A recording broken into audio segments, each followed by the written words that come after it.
So the project is based on using machine learning algorithms to predict the predator risk. Okay, to put it in simple words, what we're doing is that we're classifying the predator based on field data. The data that we used was collected across 2008 and 2012, okay, and it was collected in Afghanistan, Pakistan and Tajikistan, right, in certain valleys, natural watersheds जहाँ पे उन valleys में ये data collect किया था, and Pamir North में जितने भी valleys थे, right, इस data set में snow leopard और wolf predation records हैं. What we're trying to do is that we're trying to predict कि कौन सा predator likely responsible है for an attack, okay, and the objective is to classify the predator using observation data. हमारे पास जो predictor variables हैं वो different type के हैं. There are spatial variables, for instance valley and country. There's temporal variables, for instance season and time. There's ecological variables, for instance there's prey age, there's prey sex, there's livestock, etc. Okay. Next, I'm going to walk you through the methodology. What we do is we start with exploratory data analysis, right? And in EDA, we find कि जो snow leopards हैं वो mostly winters में attack करते हैं और जो valves हैं वो through out the year attack करते हैं, जो कि हमारी इकोलॉजिकल जो एक्सपेक्टेशंस होंगी उनसे अलाइन कर रहे हैं, क्योंकि स्नो लेपर्ड्स विंटर्स में ही मोस्टली अटैक करते हैं, उन्हें ज़्यादा ऊंचे एल्टीट्यूड पे प्रे नहीं मिलता है, तो दे मूव थोड़ा सा नीचे to attack livestock. Okay. Next up, we do data pre-processing and we implement our initial models. Initial model में हम random forest implement करते हैं and then XGBoost. Okay. Random forest करता ये है कि आपको एक group of trees देता है, ठीक है, और let's say हर tree की output value HIX है and it goes up to HTX, where T is the number of trees. Okay.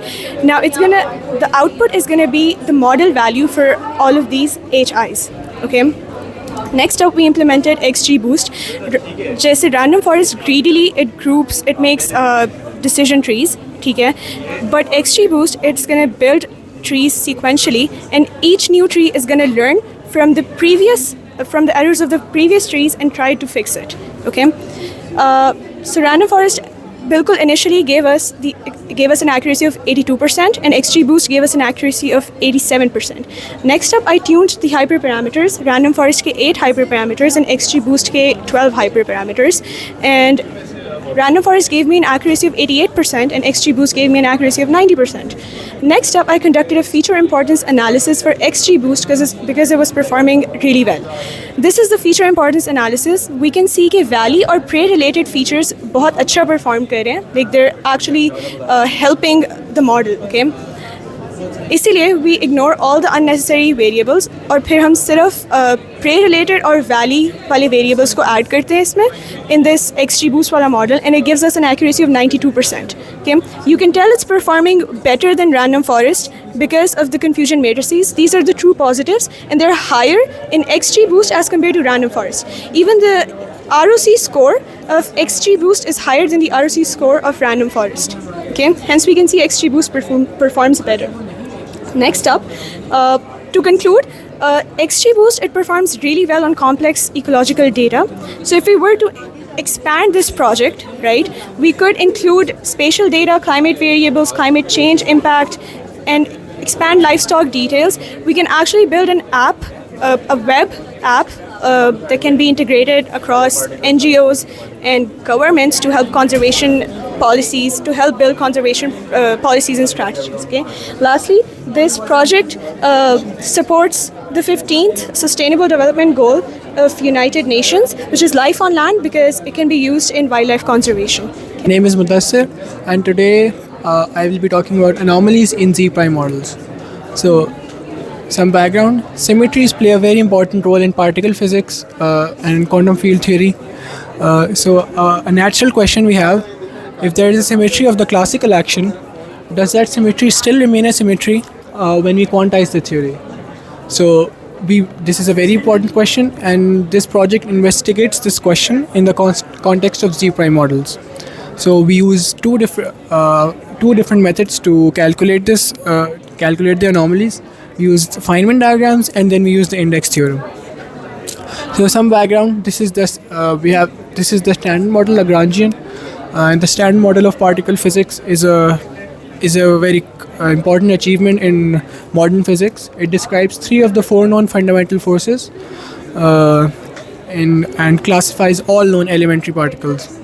And it is defined by its symmetries, which give rise to the interactions. Next up, however, it is not complete. There's lots of unexplained things. It is not a theory of gravity, so we must include these things. And हम फिर stand model को extend करते हैं. We consider what are called Z prime models. For the standard model, this is the gauge group when m is 1. Now, in Z prime models, we let m be any natural number. And this is a very interesting extension, and it has important consequences for collider physics and cosmology. And also, our topic of interest, anomalies. They usually require the cancellation of anomalies is very important, and they require the existence of new exotic particles. So, the anomaly, what is it? It is a symmetry that is not conserved after quantization. In gauge theory, the existence of the symmetry is very important for demonstrating renormalizability, which basically means that if a symmetry is not conserved, we get infinities and we get divergences. We can't make any meaningful prediction. So these anomalies must cancel. And they basically first appear when we were studying the decay rate of a pion. And its mechanism is given by this Feynman diagram. A pion decaying into 2 photons.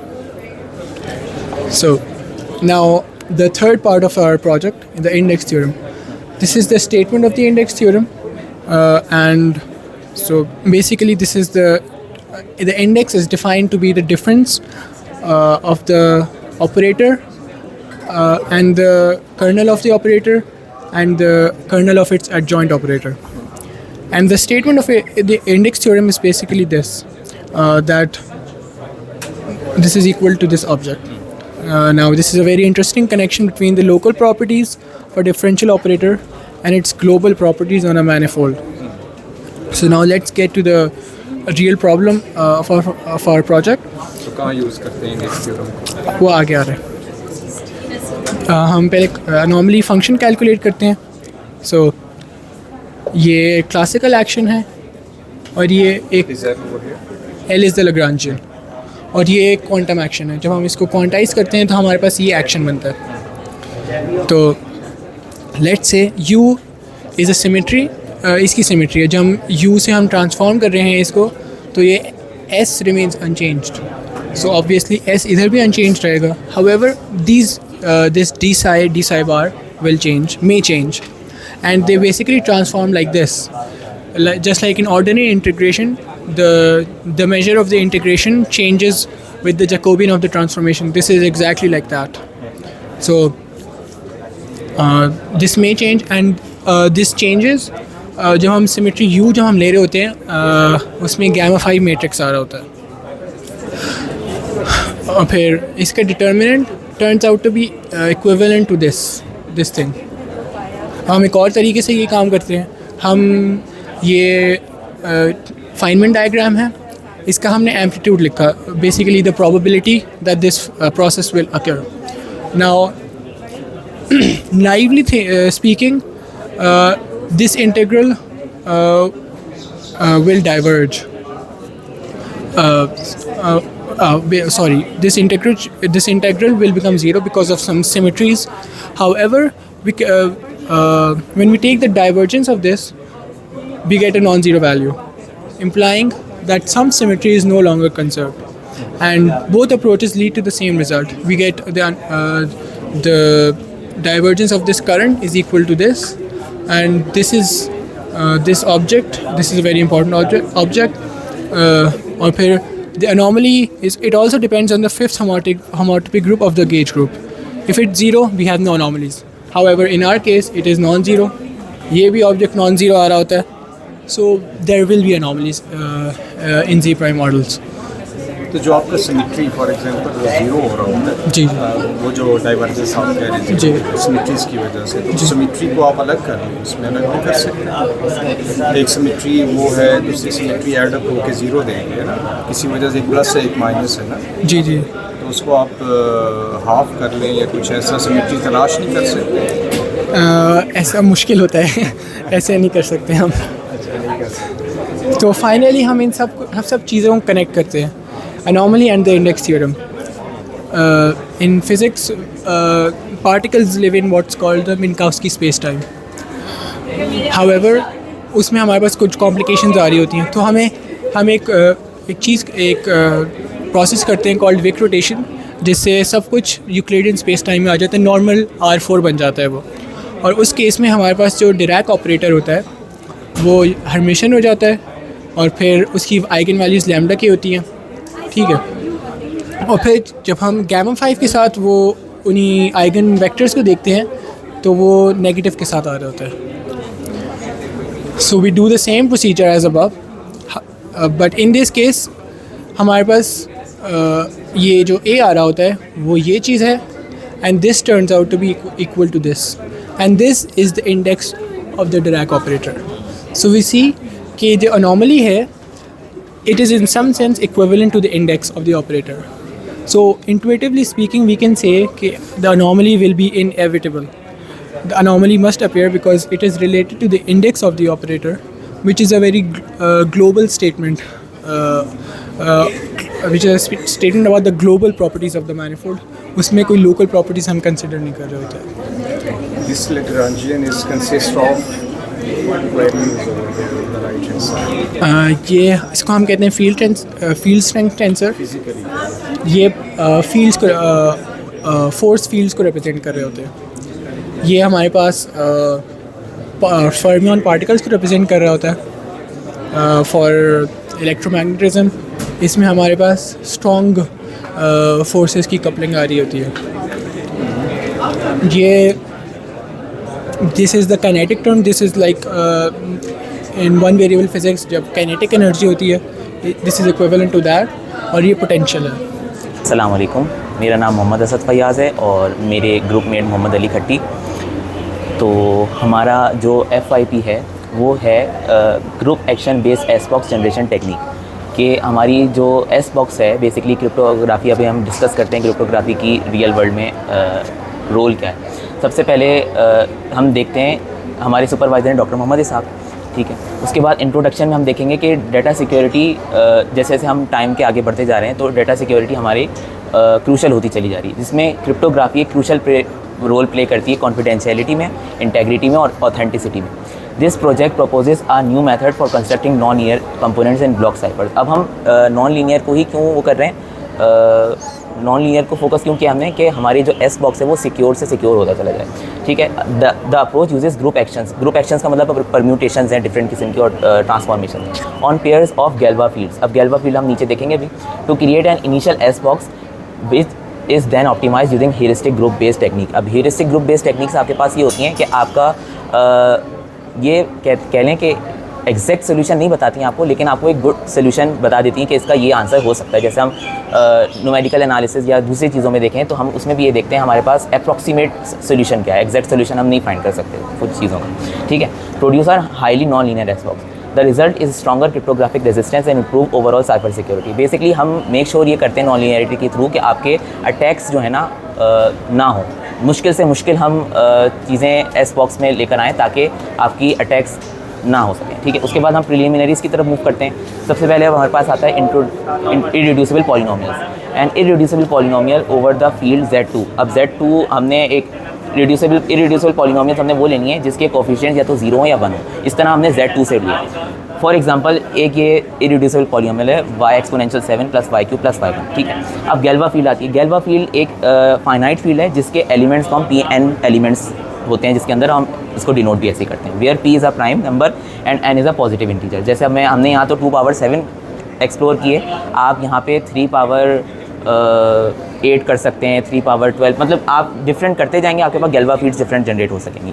Next मैं मोहम्मद अली अब यहाँ पे जो है ना approach जो हमने की है उस एस बॉक्स को जनरेट करने के लिए वो हम देखेंगे। हमने 2 इरेड्यूसिबल पॉलिनोमियल्स उठाई हैं जो कि यहाँ पे G1 और G2 से हमने डिनोट किया है। उन इरेड्यूसिबल पॉलिनोमियल्स के अगेंस्ट हमने 2 फैक्टर रिंग्स जनरेट की हैं। Z2 ऑफ Y एक अनदर फील्ड है, उसके थ्रू हमने ये फैक्टर रिंग्स जो हैं हमारी आइडियल्स हैं उनको यूज़ करते हुए ये 2 हमने गैलों फील्ड जनरेट की हैं GF1 और GF2 के साथ जिसको हमने जनरेट किया है। अब इन दोनों फील्ड्स के अंदर 128 एलिमेंट्स ईच हैं, ठीक है। तो उसके बाद हम यहाँ एल्गोरिथम देखते हैं कि हमने सारे स्टेप बाय स्टेप क्या चीज़ें की हैं। अब यहाँ तक तो हमने ऑलरेडी कर लिया है कि हम यहाँ पे क्या आएगा, हमारा GF1 और GF2 2 गैलों फील्ड्स आ गए। उसके बाद हम क्या करेंगे कि हम इनके इन्वर्सेस कंप्यूट करेंगे।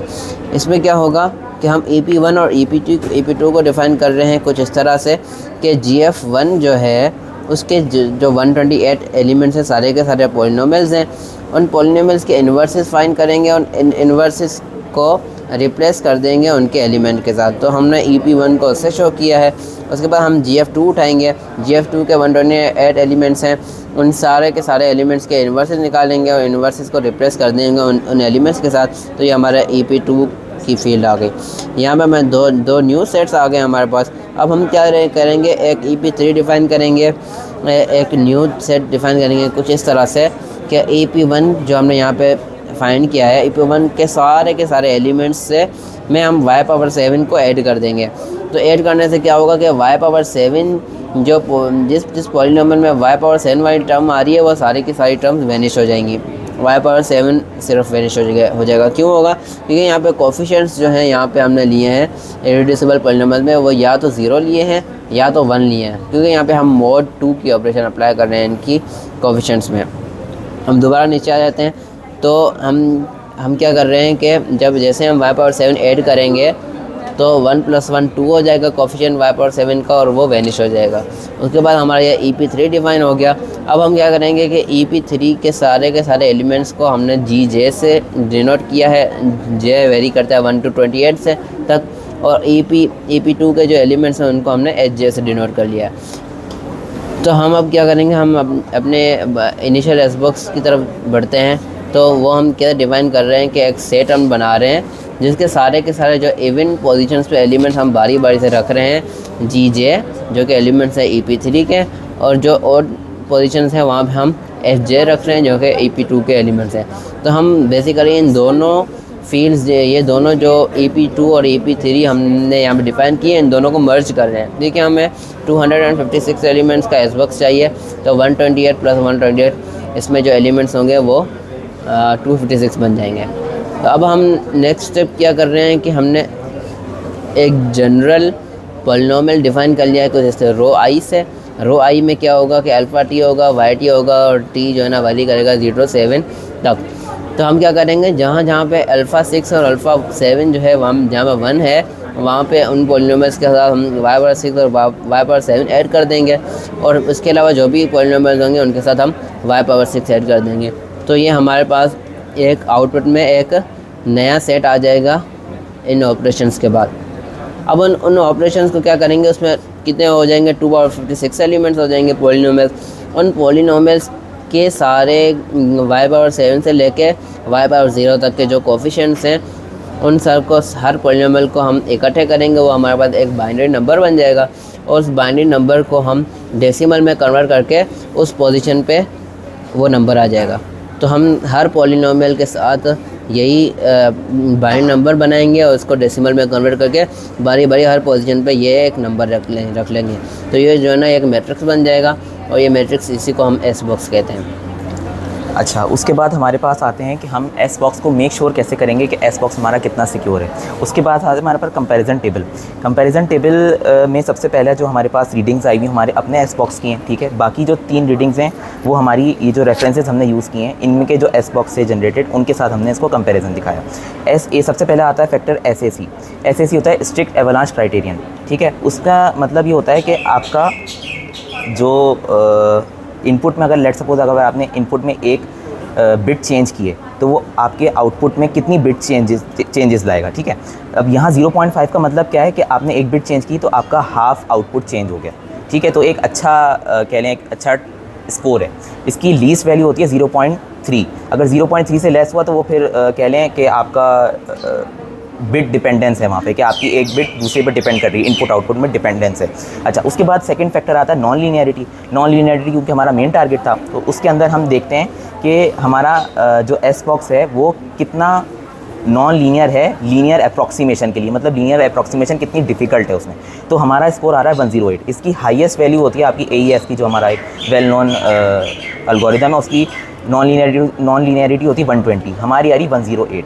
जो इसकी लीस्ट वैल्यू होती है वो होती है 100 से लेस जो आपका एस बॉक्स होते हैं उसके नॉन लीनियरिटी कैटेगरी में वो मतलब कह लें वीक नॉन लीनियर होते हैं, वो आराम से लीनियरिटी अटैक से अप्रॉक्सीमेट किए जा सकते हैं। आप देखें कि अगर हम बाकी से कंपैरिजन करें हमारे वाले का, तो हमारा सबसे हाईएस्ट आ रहा है बाकी सबके कंपैरिजन में 108 है, उसके नीचे हमारा 103 आ रहा है जो रेफरेंस 2 है, उसके नीचे 102 है, 104 है, ठीक है। तो इसका मतलब सबसे हमारा जो हमने जिनके साथ कंपैरिजन किया सबसे हमारा अच्छा टेस्ट आ रहा है हमारे एस बॉक्स का।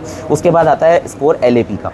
LAP होती है लीनियर अप्रॉक्सीमेशन प्रोबेबिलिटी, कि आपका जो एस बॉक्स है वो कितना लीनियरली अप्रॉक्सीमेटेबल है, मतलब आपकी क्या प्रोबेबिलिटी है कि वो लीनियरली अप्रॉक्सीमेट किया जा सकता है। तो ये जितनी ज़्यादा ज़ीरो की तरफ अप्रोच करनी चाहिए, वैसे ये जितनी ज़्यादा ज़ीरो के करीब होगी आपका उतना सिक्योर होगा एस बॉक्स। तो हमारी आ रही है 0.025 वैल्यू इसकी, जो हम एक अच्छी वैल्यू है। इसकी जो हाईएस्ट वैल्यू होती है वो 0.15 से अगर आपका इंक्रीज़ कर गया तो वो फिर आपका लीनियरली अप्रॉक्सीमेटेबल हो जाता है, मतलब वो आराम से लीनियर अटैक से डिस्ट्रॉय मतलब डीकोड हो जाएगा आपका एस बॉक्स। अच्छा, हमारी जो वैल्यू है वो 0.025 है। अगर आप बाकी देखें तो आपकी सब देखेंगे 0.14 है, 0.13 है, 0.12 है। तो हमारी बाकी कंपैरिजन में हमारी सबके अच्छी वैल्यू आ रही 0.025। अच्छा, उसके बाद आता है DAP, डिफरेंशियल अप्रॉक्सीमेशन प्रोबेबिलिटी। ये बेसिकली जो स्कोर है वो ये होता है कि आपका इनपुट का डिफरेंस आपके आउटपुट में कितना डिफरेंस लेकर आ रहा है। तो इसकी वैल्यू भी ये होनी चाहिए कि ज़ीरो की तरफ अप्रोच करें। तो आप ये देखेंगे कि हमारी 0.004 आ रही है, जबकि अगर आप नीचे देखेंगे 0.047, 0.035, इसकी हाईएस्ट जो वैल्यू होती है वो होती है 0.05। इससे अगर आप ग्रेटर जाएंगे तो वो डिफरेंशियल क्रिप्ट एनालिसिस के ऊपर आपका एस बॉक्स जो है ना डीकोड हो जाएगा, मतलब आपका अटैक हो सकता है। तो हमने ये देखा इससे कि हमारा जो प्रपोज एस बॉक्स था एज ए कंपैरिजन बाकी एस बॉक्स के जो हमने कंपेयर किए, हमारा एस बॉक्स काफ़ी इसमें ऑप्टिमल है और एक अच्छा रिजल्ट देगा। तो हमारी सिक्योरिटी हम इंश्योर कर रहे हैं इसके थ्रू।